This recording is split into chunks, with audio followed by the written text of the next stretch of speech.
How's your day going? Today on Psychological Depth, we'll talk about the topic, why living with her is the most expensive mistake men make. Let's tune in together. Let me tell you about Marcus.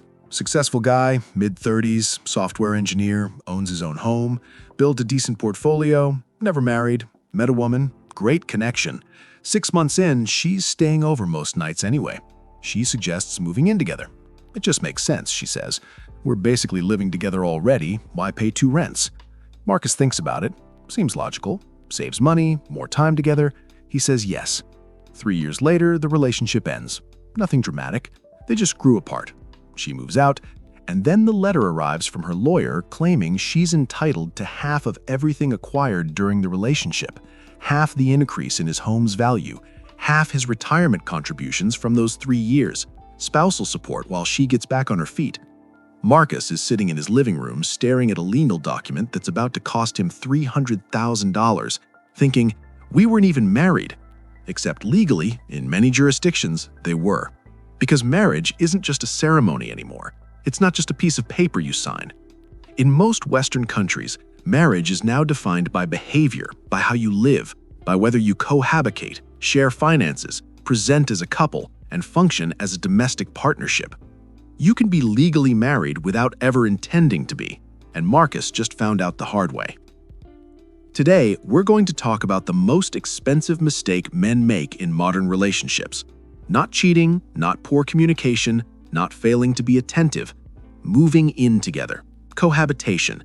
The decision that seems practical, romantic, or financially sensible, but is actually the moment you invite the state into your bedroom, your bank account, and your future. This isn't about whether to have relationships. It's about understanding what happens legally when you cross certain thresholds, and why most men cross them without having any idea what they just did. Let me start with the information asymmetry, because this is the foundation of how men get trapped. Walk into any bookstore, go to the relationship section. You'll find dozens of books for women about protecting themselves financially, about prenuptial agreements, about understanding marital property, about ensuring financial security, about getting what you deserve in a divorce. This information is readily available, openly discussed, socially acceptable. Women are encouraged to be strategic about relationships, to think long-term, to protect their interests. Now, look for the equivalent books for men. They don't exist, or if they do, they're buried. Because men aren't supposed to think strategically about relationships. Men are supposed to be romantic, to follow their heart, to prove they're not afraid of commitment, to show they trust her completely. Any man who approaches relationships strategically, who thinks about asset protection, legal consequences, exit risks, he's jaded, he's cynical, he's damaged. He's not a real man, because real men don't think about these things. This creates an asymmetry. She's been given information and encouraged to use it. He's been kept ignorant and shamed for seeking information. So when the decision to move in together comes up, she knows what it potentially means legally. He thinks it's just a practical decision about where to sleep. She might have consulted with friends who've been through this. He's winging it based on feelings. She's playing chess. He's playing checkers. And he doesn't even know the game changed. Let me explain what actually happens when you cohabitate, because this is what nobody tells you until it's too late. In most Western jurisdictions, there's something called de facto relationships, or common law marriage. The terminology varies, but the principle is the same. If you live together as a couple, sharing a residence, sharing a bed, functioning as domestic partners, the law starts to treat you as married. Not might treat you, starts to treat you, automatically, without you signing anything, without you agreeing to anything. Your behavior creates the legal status. The specific thresholds vary. In some places, it's 2 years. In some places, it's less. In some jurisdictions, there's no minimum time requirement. If you're living together and presenting as a couple, you're a de facto relationship from day one. And once you're classified as a de facto relationship, you have all the obligations of marriage with none of the conscious choice. You didn't stand in front of witnesses and make vows, but legally, you might as well have. And here's the critical part. The law doesn't care about your intentions. It doesn't care that you didn't mean it that way. It doesn't care that you never wanted to be married. It doesn't care that you specifically avoided marriage to avoid these obligations. The law looks at behavior. Do you live together? Are you sexually exclusive? Do you share expenses? Do you present as a couple socially? If yes, you're in a legally recognized relationship, and legally recognized relationships come with legal consequences. Let me describe the gradual escalation, because this is how it actually happens. Nobody wakes up one day and thinks, I'm going to put myself in massive legal jeopardy. It happens in steps, small steps. Each one seems harmless. Each one makes sense at the time, but they accumulate into something you never intended to create. Step 1.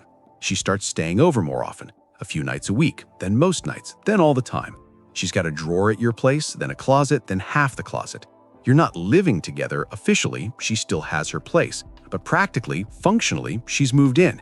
You just haven't acknowledged it formally. Step 2, she suggests making it official. I'm here all the time anyway. I'm basically paying rent for a place I don't use. Why don't I move in? We'll split the bills. It'll save both of us money. This makes sense. Pure logic, financial efficiency. You say yes because saying no would seem like you're not committed, like you're holding back, like you don't trust her, and you do trust her. So she moves in. Step 3, integration. Her stuff mingles with your stuff, her furniture, her decorations. The place stops being yours and becomes ours. Bills get paid from joint accounts or split through apps. You buy groceries together. You make decisions together. You file taxes in ways that acknowledge the shared household. You function as a single economic unit, not because you planned it that way, because that's what happens when two people share a living space. Step 4, time passes. A year, 2 years, 3 years. You're building a life together. Maybe you help her with something financially. Maybe you buy furniture together. Maybe you're considering buying property together, or she's contributing to your existing property. Maybe you talk about kids. Maybe you have kids. Every month that passes cements the relationship as a recognized partnership in the eyes of the law. And you're not thinking about the law. You're thinking about building a future. Step 5, something happens. The relationship ends.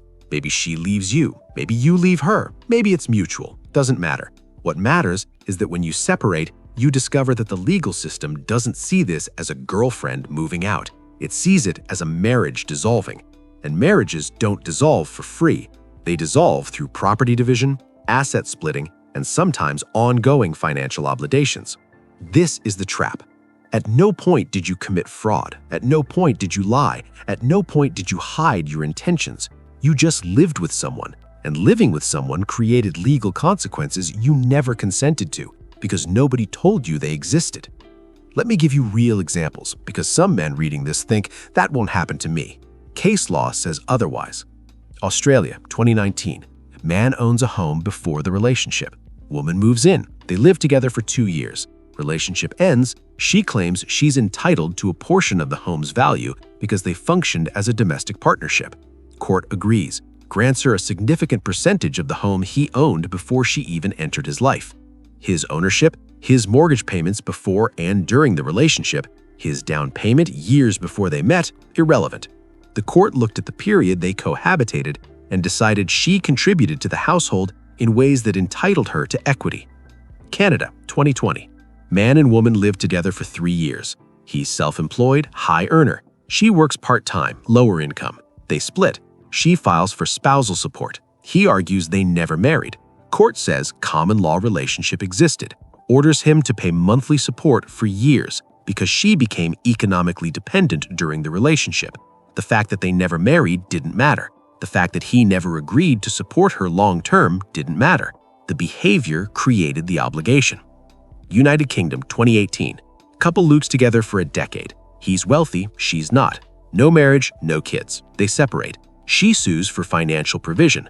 Court awards her a settlement in the millions because of cohabitation-based equity and the contributions she made to the household. They never signed a contract, they never stood before an officiant. They just lived together for long enough that the law decided she was entitled. These aren't edge cases. These are mainstream judgments happening in common law countries constantly, and the principle underneath all of them is the same. If you live like you're married, the law treats you like you're married. Your intentions don't matter. Your paperwork doesn't matter. What matters is the court's assessment of your behavior. And that assessment happens after the fact, when you're trying to leave and she's trying to take. Let me talk about asset intermingling, because this is the point of no return when you live separately. Asset division is simple. This is mine, that is yours. Clear boundaries, no confusion. Even if you're in a relationship, the separation of households creates separation of assets. My bank account, your bank account. My property, your property. The moment you move in together, those boundaries blur. Maybe you have separate accounts at first, but you're splitting rent or splitting the mortgage payment. Maybe you take turns paying for groceries. Maybe you alternate who pays utilities. Maybe you buy furniture together. Maybe she gifts you money to help with something. Maybe she makes improvements to your place. Each of these interactions is creating evidence of shared finances, evidence of joint decision-making, evidence of economic interdependence. And here's what men don't understand. You can have all the legal protections in the world. You can have trusts, you can have corporations owning your property. You can have prenuptial-style agreements drafted by lawyers. None of it is bulletproof once you cohabitate. Because courts have what's called equitable jurisdiction, which means they can look past the paperwork to what they perceive as the real situation.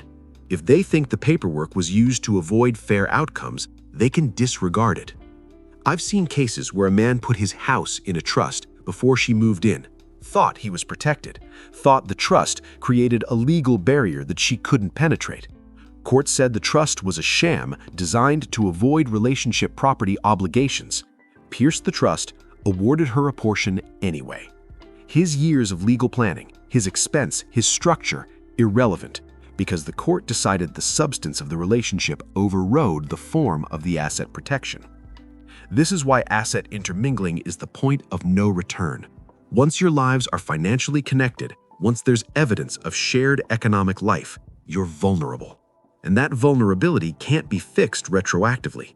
You can't unring the bell. You can't undo years of cohabitation. You can't erase the evidence that you functioned as a partnership. The damage is already done. Now you're just negotiating how much it costs. Let me talk about the she changed her mind problem, because this is where men's trust destroys them. Early in the relationship, she might say all the right things. I don't care about your money. I'm not like that. I would never go after your stuff. I have my own career. I don't believe in taking advantage of people.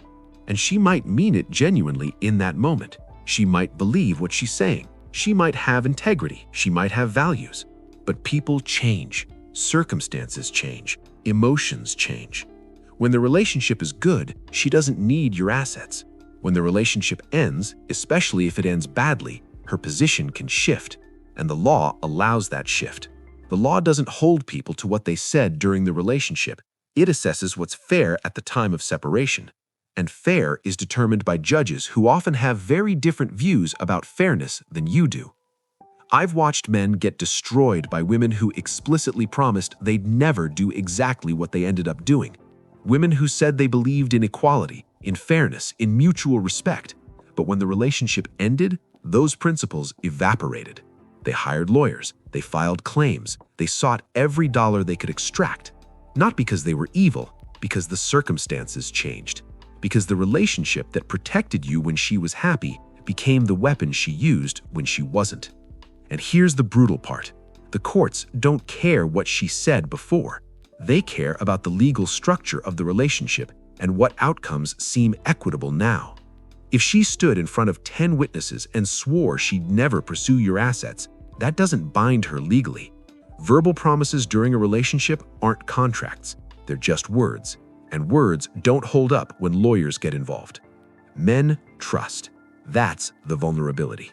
Men believe that if someone loves them, they wouldn't hurt them. Men operate on the assumption that past behavior predicts future behavior. Men think that if she said she didn't care about money, that won't change. But love doesn't prevent lawsuits. Good memories don't prevent asset claims. History doesn't prevent her from reinterpreting the entire relationship as exploitation once she's consulting with a lawyer who's explaining how much she might be entitled to. Let me address the men who've already been through this once, because you're the most vulnerable. You already lost half your assets in a divorce, or more than half. You rebuilt. You were careful. You thought you learned the lesson. You're not getting married again. That's your boundary. You've seen what marriage costs, and you're not doing it twice. So when you meet someone new, you're explicit. I'm not getting married. That's off the table. If you're looking for that, we're not compatible. She says she understands. She says she's fine with it. She says she's not interested in marriage either. She's been burned too. She values her independence. She's with you because she wants to be, not because of a legal contract. You feel safe. You feel like you found someone who gets it, someone who's on your page. So you move in together because you're not getting married. Moving in is different. Moving in is just practical. You're in a relationship, spending all your time together anyway. Makes sense to share a place. And besides, you're not signing anything. No marriage certificate, no vows, no legal contract. You're just roommates who sleep together. What could go wrong? Everything. Because common law marriage doesn't require a ceremony. It requires behavior. And you just engaged in the exact behavior that creates legal marriage. You're living together. You're functioning as a couple. You're economically interdependent. The fact that you explicitly avoided a wedding doesn't matter. You created a legally recognized relationship through your actions. And when it ends, you're facing the same property division, the same asset claims, the same financial devastation you faced in your divorce. Except this time, you didn't even get the wedding. The men I've seen go through this twice, they're never the same after. The first time, they can rationalize it. I made a mistake. I married the wrong person. I'll be smarter next time. The second time breaks something because they were smarter. They did everything right. They avoided marriage, they set boundaries, and they still got destroyed because they didn't understand that the boundary that matters isn't no marriage, it's no cohabitation. Let me talk about why men don't see this coming. Men aren't taught relationship risk management. They're taught to be romantic, to be trusting, to be open, to lead with their hearts. They're taught that thinking strategically about relationships is calculating, unmanly, and indicative of fear or previous damage. They're taught that real love means vulnerability, and vulnerability means not protecting yourself, because protecting yourself means you don't fully trust, and not fully trusting means you don't fully love. This is insane, but it's the dominant narrative, and it leaves men completely unprepared for the legal and financial realities of modern relationships. They don't know what a de facto relationship is. They've never heard of common law marriage. They don't know their jurisdiction's rules about cohabitation. They don't know that certain behaviors create legal obligations. They stumble into massive legal exposure with the sophistication of children because nobody ever taught them that relationships are also contracts, that love doesn't exempt you from law, that good intentions don't protect your assets. Meanwhile, women are taught to be strategic. Maybe not explicitly, maybe not in those words, but the information is available to them. The books exist, the forums exist, the lawyers advertise to them. The system is designed to educate them about their rights and entitlements. So they enter relationships informed, while men enter blind. And informed parties always have advantage over uninformed parties. Always. Let me address the asymmetric risk-reward of cohabitation. What do you gain by moving in together? Convenience, slightly lower expenses if you're splitting costs, more time together, though you were already spending most nights together anyway. Emotional comfort, the feeling of building something. These are real benefits, I'm not dismissing them, but they're temporary. They last as long as the relationship lasts. What do you risk? Financial devastation if the relationship ends. Loss of property you owned before she arrived. Ongoing support obligations that can last years. Legal fees that can run into 6 figures if she fights. The destruction of wealth you spent decades building. And all of this is permanent. Even after she's gone, the consequences remain. You're paying for the relationship long after the relationship has ended. Risk-reward analysis is simple. Temporary emotional benefit versus permanent financial exposure. Convenience today versus potential catastrophe tomorrow. Feeling closer now versus being significantly poorer later. When you lay it out clearly, the math doesn't work. The upside is minor and short-term, the downside is major and long-term. This is a bad bet. Not because cohabitation always ends badly, but because when it does end badly, the cost is so enormous that it outweighs the benefits. Even if there's only a 30% chance of disaster, and 30% is conservative, relationship satisfaction statistically declines over time. The majority of live-in relationships that don't end in marriage end in separation. Of those that do end in marriage, a significant percentage end in divorce. You're rolling dice where the odds are not in your favor and the cost of losing is devastating. This is not how rational people make decisions. This is gambling with your future based on feelings. So what should you do instead? Maintain separate residences. I know this seems extreme. I know it seems unromantic. I know she'll probably push back. Don't you want to live together? Don't you see a future with me? Are you not committed? These are emotional arguments designed to make you question yourself. Don't. Living separately doesn't mean you're not committed. It means you're not legally exposed. You can be in a deeply committed relationship, spend 6 nights a week together, travel together, build a life together, all while maintaining separate legal residences. She sleeps at your place, sometimes you sleep at her place sometimes, but officially, independently, you have separate addresses, separate leases or mortgages, separate bills, separate lives that overlap by choice, not by legal obligation. This does several things. First, it prevents the cohabitation clock from starting. No matter how long you're together, if you're not living together, you're not creating a de facto relationship in most jurisdictions. Second, it maintains clear asset separation. What's yours is yours, what's hers is hers. No intermingling, no confusion. Third, it preserves your freedom. If the relationship ends, she just stops coming over. There's no eviction process, no property claims. She leaves, and that's the end of the legal entanglement. Will some women refuse this arrangement? Yes, and those women are filtering themselves out. If she can't accept a committed relationship without cohabitation, she's telling you that the living arrangement matters more to her than you do. She's prioritizing legal positioning over actual connection. That's information, valuable information. Information you're better off having before you're legally entangled. If you must live together, if the relationship absolutely requires it, if circumstances make it unavoidable, then minimize the exposure. Keep finances completely separate. Separate bank accounts, separate credit cards, pay bills proportionally, and keep records. Avoid buying property together. Avoid significant financial gifts. Maintain documentation that shows this is a roommate arrangement with benefits, not a de facto marriage. Will this hold up in court? Maybe, maybe not. But it's better than walking in blind with everything intermingled and hoping for the best. Let me close with the bigger picture. This isn't about being afraid of relationships. This isn't about avoiding women or refusing intimacy or living in paranoid isolation. This is about understanding that legal and financial consequences exist independently of your emotions. You can love someone deeply and still protect yourself. You can be committed without being exposed. You can build something meaningful without putting everything you own at risk. The tragedy I see constantly is men who destroyed their financial lives for relationships that ended anyway. The cohabitation didn't save the relationship. The shared living space didn't create more love. The asset intermingling didn't build more trust. It just created vulnerability that got exploited when things fell apart. And things fall apart, often. More often than men want to believe when they're in the honeymoon phase, making permanent decisions based on temporary feelings. You have one financial life. You can't reload. You can't get back the years you spent building what you just lost. You can't undo the legal exposure once it's created. This is permanent, irreversible. The decision to cohabitate is one of the most significant financial decisions you'll make in your life.